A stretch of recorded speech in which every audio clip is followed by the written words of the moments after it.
Welcome back, Charis Cooking Vlog. Kumusta kayo guys? May bago akong i-share sa inyo ngayon. Di-blanch ko lang yung ating pata guys. Ayan, iba-blanch lang natin bago natin iluto. Magluto tayo ngayon guys ng linagang pata. Ayan. Napakasarap ng pagkahiwa niya, oh.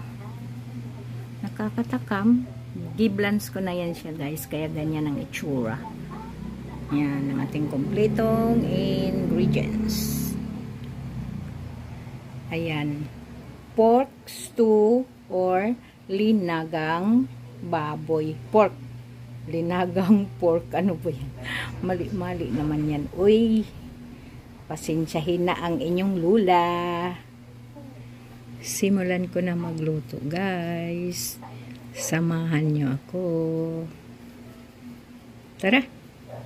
Una lang muna natin igisa sa pinagprituhan natin sa baboy, sa ating pork, para ang lasa niya ay ma-absorb.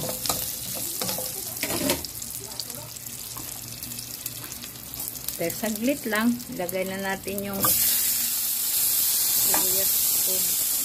sibuyas at kamatis. Yan, tapos kunting ganyan lang.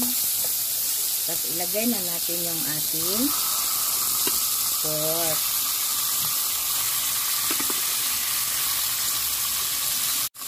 Ayan, lagay na natin lahat.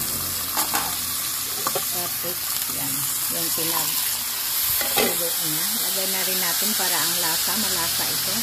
Tapos, ilipat natin siya sa kardero na may takip para mabilis siya kumulo mamaya kapag ilaga na natin. Linipat ko na siya guys sa ating kardero at lagyan ng sabaw.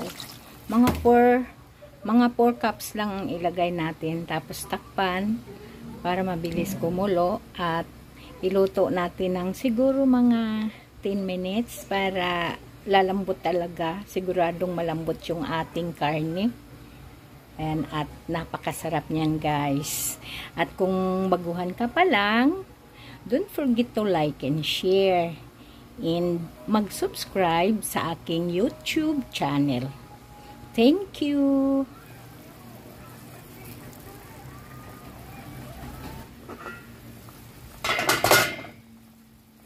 Ayan, masarap na siya tignan. Lagyan na natin ng patis. 2 tablespoon na patis. Tapos ito, ang patatas, di ko napakita kaganina. Ayan, ilalagay ko na.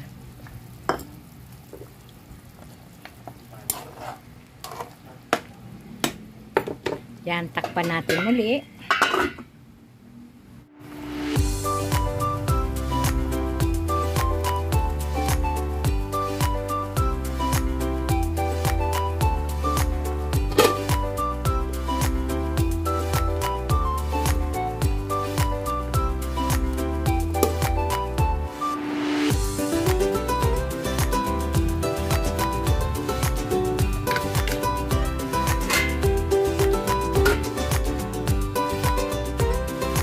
Ito na siya guys. Luto na ang ating pork stew or linagang pata.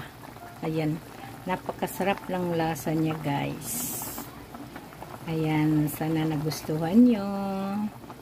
Thank you for watching. See you on my next vlog. Bye bye.